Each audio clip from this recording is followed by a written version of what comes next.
How's it going, everybody? Welcome to Secret Spaces, a weekly Twitter space featuring core Secret Network contributors and news from around the ecosystem. Today, we have an awesome development team with us, the Arufa research team. They have built a couple of different products around the IBC ecosystem and are currently working on one for Secret Network right now, a new decentralized exchange called SecretSwap 2.0. Excited to get into that and learn about all the new features it includes, but before we start with that, let's go ahead and do a quick recap of the past few weeks of stuff that's been going on Secret, because we've had a lot going on. So a few weeks ago, Shade Protocol, they released ShadeSwap, a privacy-preserving decentralized exchange. ShadeSwap has a special focus on Cosmos staking derivatives and stable coins. And then just a few days later, Shade Protocol released Shade Lend, which is their lending protocol, and Silk, which is a pretty unique privacy-preserving stablecoin. It's unique not only because it's private, but also because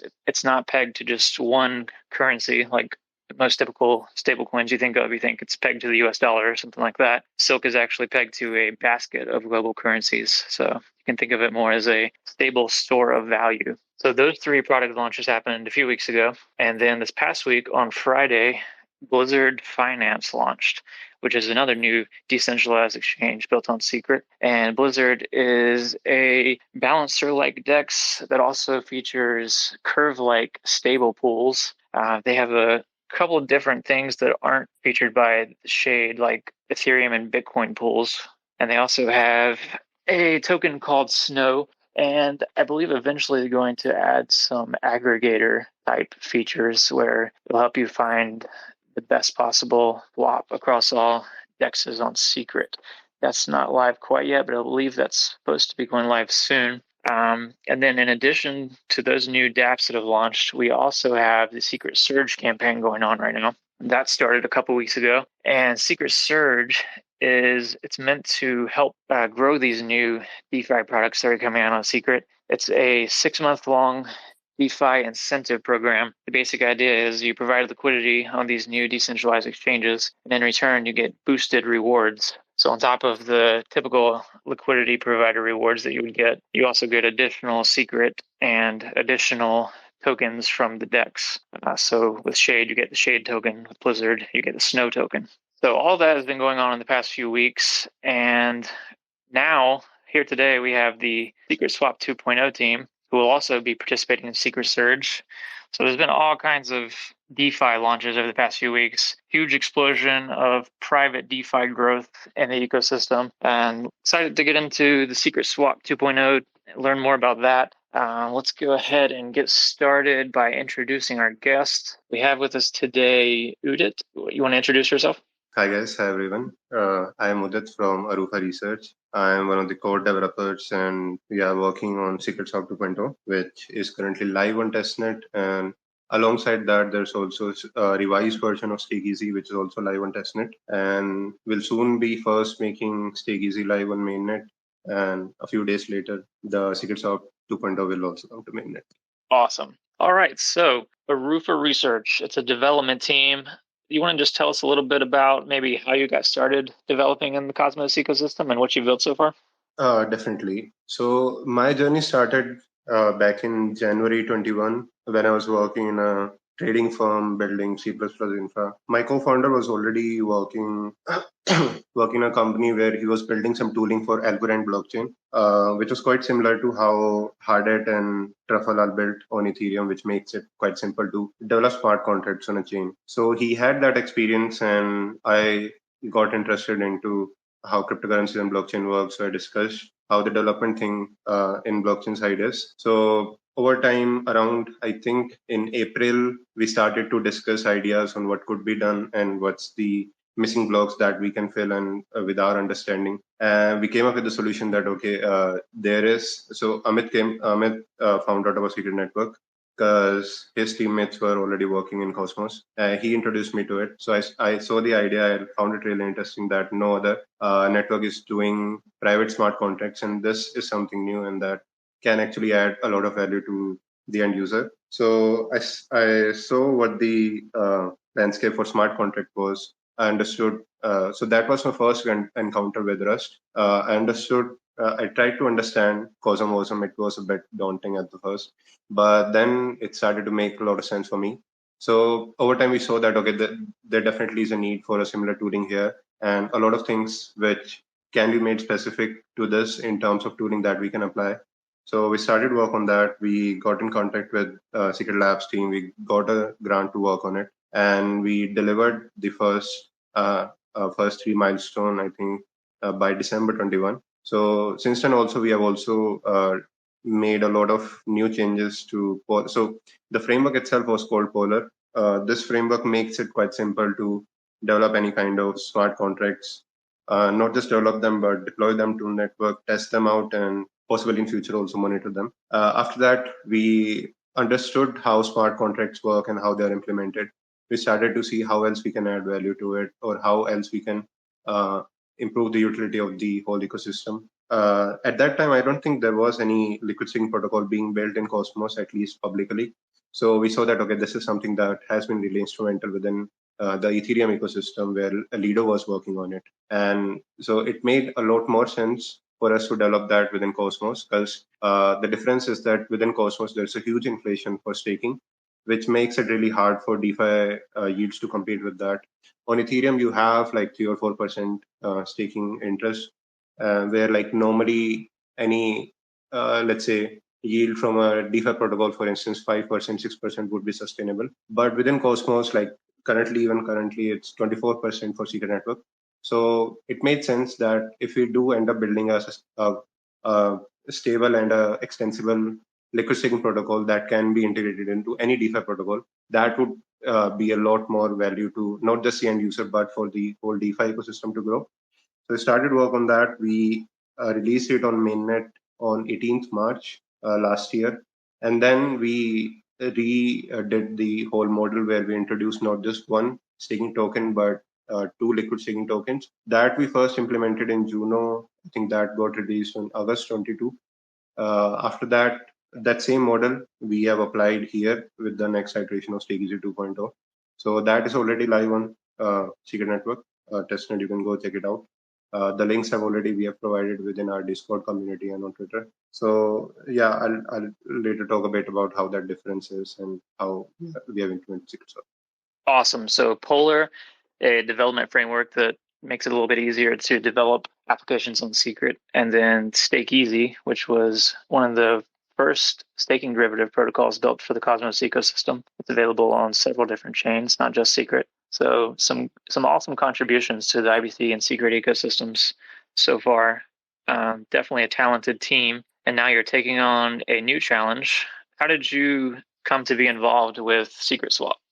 When we were thinking about building a swap, we looked at what has been done historically for different kind of AMMs, you can say, within different blockchain ecosystems. Like first came Uniswap, then Uniswap V2 was introduced, and then Curve came with its own optimization, and then Curve came with the V tokenomics, and recently I think Windao within Juno implemented the gate system.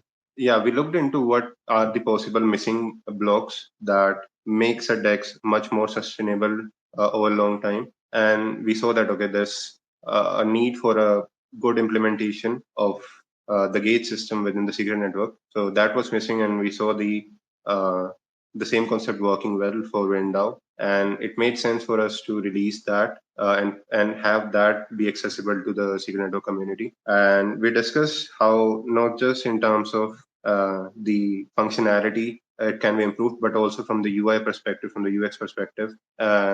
So a couple of features we came up with. First is like we have seen in Ethereum ecosystem that it's super easy to list any token or a pair or incentivize a pair without actually needing permission or getting in contact with the core development team. If you look at how new tokens are listed within Cosmos, for example, if you want to list on Osmosis, there's Osmosis Frontier, which you can permissionless list any token, but still you have to make a PR to their GitHub repo, to their front end to say that, okay, this is the logo of my token and this is the ID, this is the metadata that your front end, at least the Frontier, should show. So that again is not 100% permissionless because then someone from the Osmosis dev team has to merge that PR.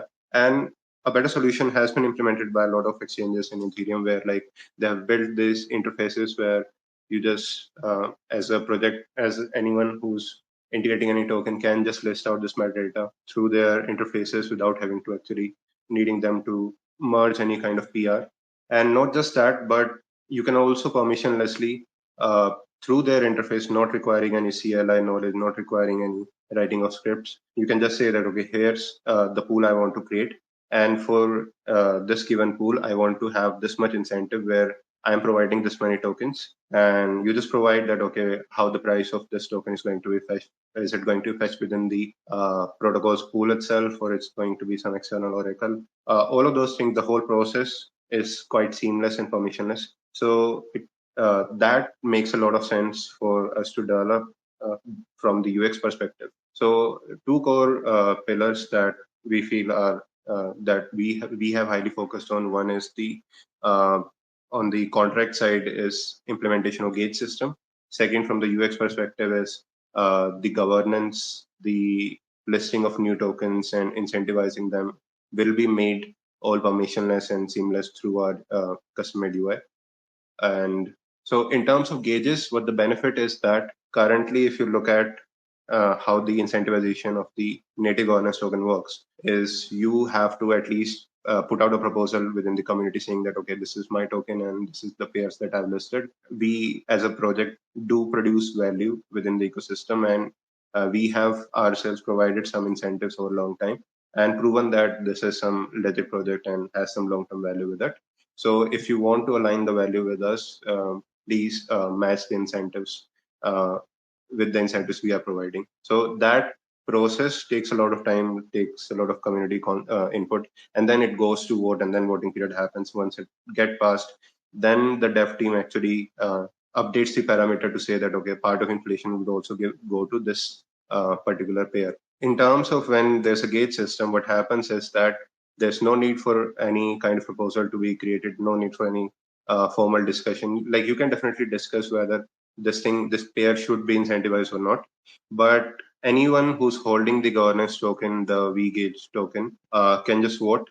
And whatever the vote percentage is, that percentage would change every week. So every week, depending on whether this pair is generating any volume or fees for the DEX itself, or providing incentives for this particular pair would make any sense for the community or not. So the community can itself decide on its own. They don't have to pass a proposal. So that's one, you can say, simplification and basically an extra step being skipped where there's no need to pass this proposal and waste any time in it. So the community has now more power over it. You can't actually do things like where the dev team themselves decide on their own. So the dev team is a very small part of the whole community that's kind of like owning the protocol. So the whole control of incentives has now completely gone to the community. The flow of incentives is now more seamless. So these are the two main benefits of having this kind of system. And yeah, I think that is summarized it. Awesome. So an emphasis on decentralization and governance. I'm just looking at the SecretSwap 2.0 white paper right now, just to read off these features to make sure we didn't miss anything. It features obviously private swaps, stable pairs for low slippage, front-running resistant, governance-based incentives, IBC connectivity, integrations with liquid staking protocols, integrations with Axelar assets, and permissionless pools. So that's all very cool. And I know it's on testnet right now. How's that going? So yeah, testnet has been going smooth so far. A few optimizations that we need to do in terms of speed. So the pool list page currently loads a bit slower. So that we are working on optimizing for right now. But in terms of functionality, no major issues has been found, even for the front end. So I think we are already done with the stake easy front end. So that people can expect the mainnet to be coming very soon for that. And yeah, testnet has been like going smooth so far. Nice. So along with the mainnet launch, I assume Secret Surge rewards will probably be going live around the same time. Yep. Within I think the first week of mainnet, people can expect the search rewards to go out, and the search rewards would be matched with our governance token rewards, as was mentioned in the forum discussions. So we'll also be doing airdrops before that, or within the same period. We are just finalizing on that first. We are finalizing on the implementation side, and soon we'll just announce all the tokenomics detail, all the blog posts on tutorials on how you can utilize certain features and how to value optimize your usage of the protocol. Awesome. And so for Surge, users will be getting the Slick token, SLIQ. That's the native token of SecretSwap 2.0. What does that ticker stand for? I've always been curious. So actually, it stands for secret liquidity. But yeah, if you say it like slick, it also kind of sounds like a slick thing. So Gotcha. Yeah, that makes sense. Secret liquidity. Okay. So you have integration with the StakeEasy liquid staking protocol, and you mentioned that it has two different liquid staking tokens, which I think is kind of unique for a liquid staking protocol, at least for the ones I'm familiar with. You want to go into detail about how those two tokens differ? Like, what are the features of each? So there are three ways a liquid staking token can be implemented in terms of like mechanism. The first mechanism is the liquid staking token appreciates in value, where at the beginning one stake token can be redeemed for one secret token, but over time this one stake token could be redeemed for 1.01 or 1.02 secret token, because now it's counting for the inflationary rewards that the staking is generating through the network. And second mechanism is where not the value of the token would increase, but the number of tokens would increase. So if there's a 1% increase in interest that has been accumulated, there would be, let's say, in existence there is 1,000 secrets staked. So once the 1% inflation is hit, now the number of token would be 1,000 and 1010, I think. Yeah. So it will increase in the number of tokens, but one liquid stake token could still be redeemed for one secret or one unstake token. The third mechanism is the number of liquid staking token would remain the same, but anyone who's holding this liquid staking token can manually come and claim their staking rewards. So that's how the new token is implemented. So our two tokens are the first mechanism and the third mechanism. So the first mechanism is how SE secret works, and the third mechanism is how B secret works. So the reason of having B secret is if you provide liquidity, for instance, for SE secret pair or any other liquid staking token that has the same mechanism, what would happen is that now, since the first token is appreciating in value with respect to the second token, although the appreciation is very slow over small period of time, but over long period of time, for example, currently inflation is 24%. So after 1 year, the ratio would be increased by 24%. So 1:1 ratio would become 1.24:1 in the liquidity pool. So now, since the ratio has changed, there is a fixed impermanent loss that the liquidity provider has to bear. And so it's a minor impermanent loss, but it's a fixed impermanent loss that does actually always happens. What we have done to remedy this is, if you provide liquidity for B secret pair, now B secret will always remain 1:1 pegged with secret. And if you're holding B secret, just like you were staking your normally secret through Kepler, you go to Kepler and let's say every day you claim and restake it, or maybe if you provide liquidity to B secret pair, now there is zero impermanent loss, but where does the staking reward go? The liquidity pair is holding the B secret. All the liquidity rewards are claimable through this contract only. This pair can claim it. But since it's a contract, it can't actually claim it. What we have done is that we have implemented the pair in such a way that the pair can every 24 hours claim those staking rewards and redirect those staking rewards back to the liquidity providers as external rewards. So you are still able to claim those liquid staking rewards if you're providing liquidity for your B secret pair, or B secret atom, or B secret Juno pair, or B secret USDC pair. Now, the main benefit of doing this within SecretSwap is that, since if you look at what the most liquid asset within Secret Network is, it's the secret token. And so it it is natural that most of the liquidity within a DEX built on secret network would have majority of its liquidity denominated in secret. So that secret is sitting idle. It's obviously generating fees by through the swaps, but it's not being generating any staking rewards because it's not staked to any validator. So it's losing out on that inflation. But if you have replaced most of your secret in your liquidity within the protocol itself with B secret, now most of that secret liquidity is generating a 24% interest in denominated in secret, which is going back to the end user. So the benefit here is that you can provide the sustainable incentives to the liquidity providers over long term. You don't have to primarily rely on your own incentives. Again, the negative side of providing your own incentives is that it needs to have intrinsic value, sustained intrinsic value over time, and it needs to be a very strong intrinsic value. But if you also provide liquid staking rewards or to your liquidity provider alongside that, it makes it even more predictably sustainable incentives because you can say that the value of underlying secret token would sustain more over time than any, but because the secret token is capturing value not just for this protocol but for the whole network itself, but the governance token of this protocol is just um, like tracking the value generated by this protocol. So that's one thing where it's beneficial to the liquidity providers. They're getting additional yield on top of their once they're providing liquidity. There's benefit to the protocol where they don't have to do heavy inflationary rewards. There's also one negative point. If you do end up providing a lot of heavy incentives, there's a risk that it will actually end up losing a lot of value because now there's a lot more circulating supply. So it takes the burden of the governance token to be the primary incentives within the network.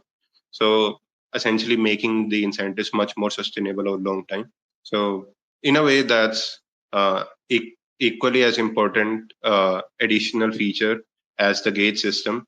Because if you look at these two things combined, the gate system is able to give the control of governance incentives to the community, and the B secret integrations gives the incentives much more value to it. So essentially, creating much more value for these provided incentives. So these incentives are not just a token given to you, which you can maybe sell. It actually has some intrinsic value, and yeah, that whole thing combined makes the whole protocol much more sustainable and much more sensible to anyone who's interacting with it. Got it. Okay, cool. That's a really innovative design. I just pinned a tweet with the Secret 2.0 white paper in it. If anybody would like to take a look at that and learn more about all those things that he just mentioned, you can read through that in detail in there. Any chance you could mention the pools that you're expecting to support surge rewards? I'm not sure if you know that yet. If you don't know yet, no worries. So there would be 5 pools. One is B secret secret, B secret atom, B secret USTC, B secret slick, and let's see one more. The last one would be SE secret secret. So these 5 would definitely be there at launch. There could be a couple of others that we haven't decided yet, but yeah, these 5 would definitely be there. Got it. Okay, cool. I have a couple more things I can mention about events that are coming in the next week. Tomorrow we have the Yoyu launch. It is a launch pad being built on Secret, a token launch pad. And I believe they have a token planned to launch sometime soon after they launch.